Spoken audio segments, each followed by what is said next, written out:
마태복음 14장 22절부터 32절까지의 말씀을 제가 봉독해 드리겠습니다. 예수께서 즉시 제자들을 재촉하사 자기가 무리를 보내는 동안에 배를 타고 앞서 건너편으로 가게 하시고 무리를 보내신 후에 기도하러 따로 산에 올라가시니라. 저물매 거기에 혼자 계시더니 배가 이미 육지에서 술이나 떠나서 바람이 거스름으로 물결로 말미암아 고난을 당하더라.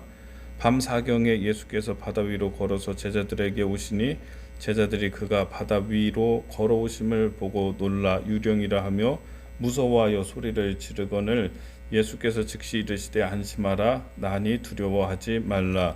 베드로가 대답하여 이르되 주여 만일 주님이시거든 나를 명하사 물 위로 오라 하소서 하니 오라 하시니 베드로가 배에서 내려 물 위로 걸어서 예수께 가되 바람을 보고 무서워 빠져가는지라 소리를 질러 이르되 주여 나를 구원하소서 하니 예수께서 즉시 손을 내밀어 그를 붙잡으시며 이르시되 믿음이 작은 자야 왜 의심하였느냐 하시고 배에 함께 오름에 바람이 그치는지라. 아멘. 오늘 하나님 앞에 나오신 우리 성도님들에게 크신 하나님의 은혜와 평강이 여러분과 함께 하시기를 바랍니다. 오늘 성경 말씀을 통해서 오늘 하나님께서 또 예수님께서 우리를 사랑하시고 우리를 구원하시기 원한다라고 하는 그런 말씀을 성경 말씀을 통해서 깨닫고 은혜가 되는 시간이 되기를 바랍니다. 22절의 말씀에 보면 예수께서 즉시 제자들을 재촉하사 자기가 무리를 보내는 동안에 배를 타고 앞서 건너편으로 가게 하시고 이렇게 되어 있죠. 이전에 있었던 바로 오늘 말씀 전에 있었던 사건이 오병이어의 기적 사건이었습니다. 보리떡 5개 물고기 2마리로 5,000명의 사람들을 넉넉하게 먹이시는 예수님의 놀라운 기적이 일어났습니다. 놀라운 일이 아닙니까? 어떻게 떡 5개 또 물고기 2마리로 5,000명 뿐만 아니라 사실은 남자만 셌을 때 5,000명이고 여자와 아이들까지 셌을 때는 한 2만 명 정도 되지 않았을까 성서학자들이 그렇게 추정하는데요. 그렇게 많은 사람들을 보리떡 5개 물고기 2마리로 다 먹이시고 12 광주리가 남는 그런 기적이 일어났으니 백성들이 너무나 크게 놀란 것입니다. 그래서 백성들의 반응을 보면 다른 성경의 평행 본문을 보면은요, 예수님을 자기들의 임금으로 삼으려고 했다 이렇게 되어 있습니다. 예수님 우리의 임금이 되어 주십시오. 왜 그랬을까요? 예수님이 임금이 되시면 우리가 먹고 사는 문제는 이건 다 해결되겠구나 이렇게 백성들이 생각을 했던 것 같습니다. 그러니 예수님의 인기가 정점에 지금 오르고요. 사람들이 예수님을 사랑하고 환영하고 이런 분위기가 일어나고 있었던 거예요. 그런 가운데 예수님이 서둘러서 집회를 마무리를 하시고 제자들은 얼른 배를 태워서 바다 건너편으로 건너와라 이렇게 하시고 배 태워서 보내시고 예수님은 사람들을 이제 보내시는 것입니다.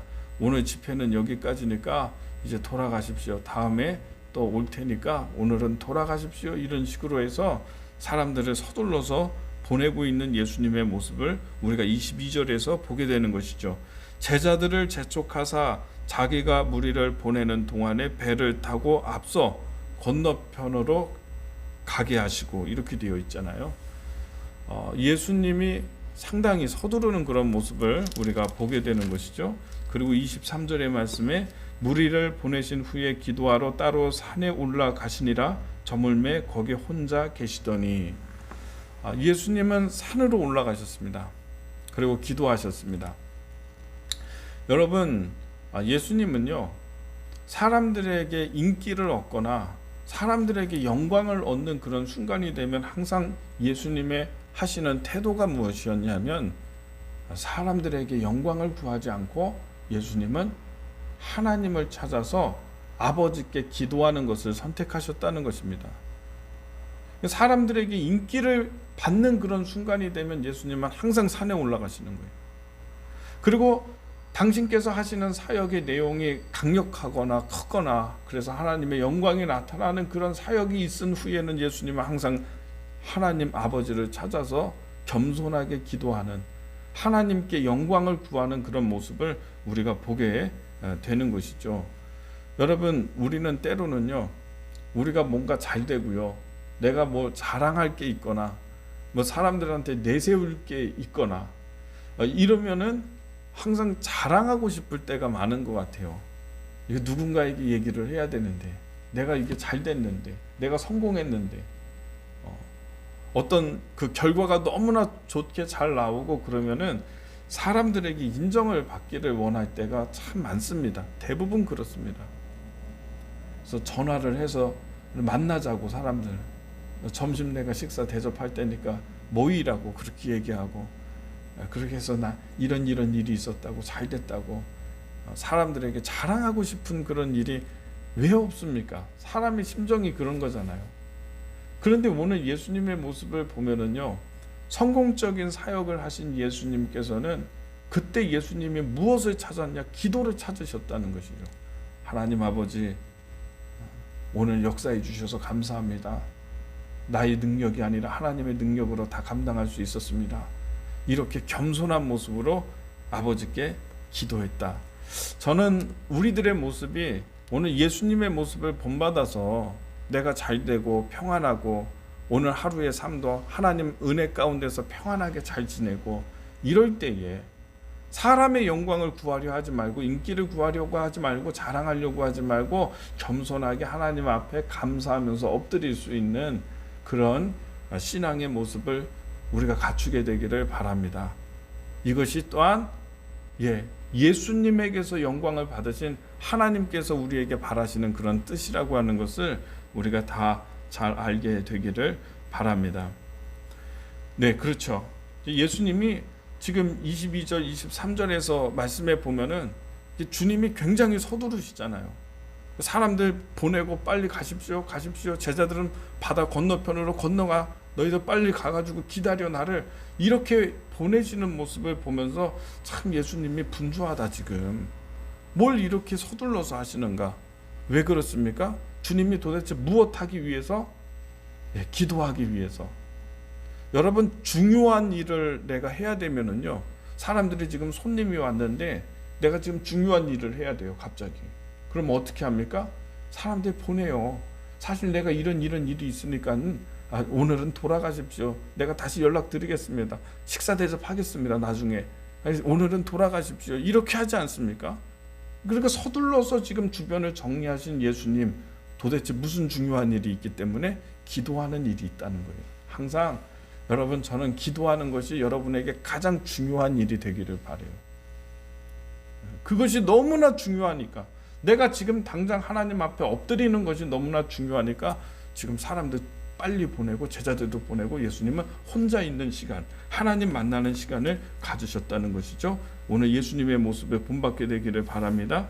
24절의 말씀에 배가 이미 육지에서 술이나 떠나서 바람이 거스림으로 물결로 말미암아 고난을 당하더라. 이렇게 되어 있습니다. 제자들이 배를 타고 떠났습니다. 말씀에 술이나 떠났다. 이게 무슨 뜻이냐면 출발한 지 벌써 오래됐다는 얘기예요. 어느 정도의 거리를 지금 벌써 갔다는 얘기예요. 건너가고 있는데 그 가운데 배가 한가운데 정도, 호수 가운데 정도 왔을 때에 풍랑이 일어서 거센 바람이 불면서 제자들이 고난을 당하게 된 것입니다. 이런 지경이 되었을 때 예수님께서 제자들을 찾아오시는데 25절 말씀에 밤 사경에 예수께서 바다 위로 걸어 제자들에게 오시니 이렇게 되어 있죠. 밤 사경이면 새벽 4시나 5시 정도가 되는 시간이에요. 그러니까 제자들을 배 태워서 보낸 시간이 저녁이니까, 해가 질 때에 보냈으니까 지금 제자들이 그 바다 한가운데서 고생하는 총 시간이 한 8시간, 9시간 정도를 고생한 거예요. 그렇죠? 이제 모든 힘이 빠졌어요. 앞으로 갈 수도 없고요, 뒤로 돌아갈 수도 없어요. 술이나 떠나서 왔기 때문에. 때로는 우리의 삶 가운데 이런 일들이 있습니다. 내가 이미 많이 왔기 때문에 돌아갈 수가 없어요.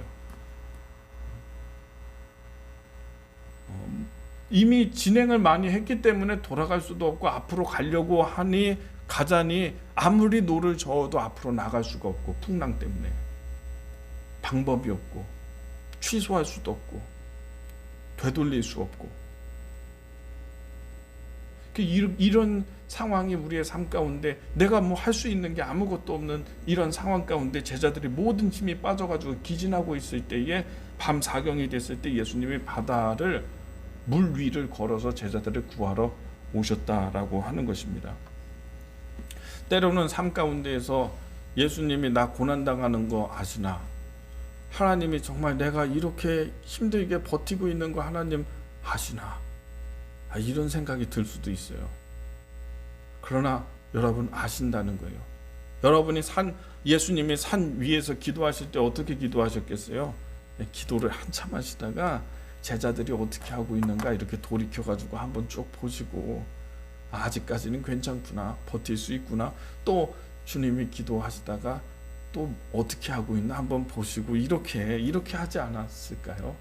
주님이 모르는 게 아니라 아시는 거예요. 그래서 제자들의 모든 힘이 빠지고 이제 정말로 저들을 구원해야만 하는 때 예수님께서 이제 제자를 구하기 위해서 가시는데 무리를 걸어서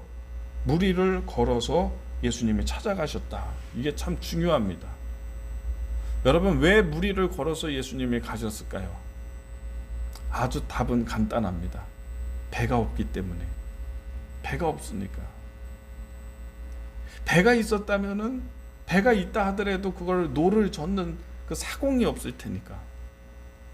배가 없으니까 주님이 어떻게 해요? 무리를 걸어서 제자들을 찾아가셨다는 것입니다. 여러분, 주님은 다 아세요. 나 고난당하는 것도 아세요. 나 지금 버틸 수 없다라고 하는 그것도 주님이 아세요. 어쩌면 주님이 너 조금 더 버틸 수 있어 라고 보시면서 그렇게 말씀하실지 몰라요. 그러나 정말 내가 주님의 도우심이 지금 필요할 때에는 주님은 우리를 찾아오시는데, 불가능하다면 불가능한 방법으로 오세요. 배가 없으니까 그냥 걸어서 오세요. 요한복음에 보면은 그 사람들이 오병이어의 떡을 먹었던 사람들이 예수님 찾아오거든요. 예수님 어떻게 오셨습니까? 배가 없던데요. 배가 없는데 어떻게 이 바다를 건너가셨습니까? 이런 얘기를 하는 부분이 있어요. 그게 뭐냐면 정말 배가 없었다는 거예요.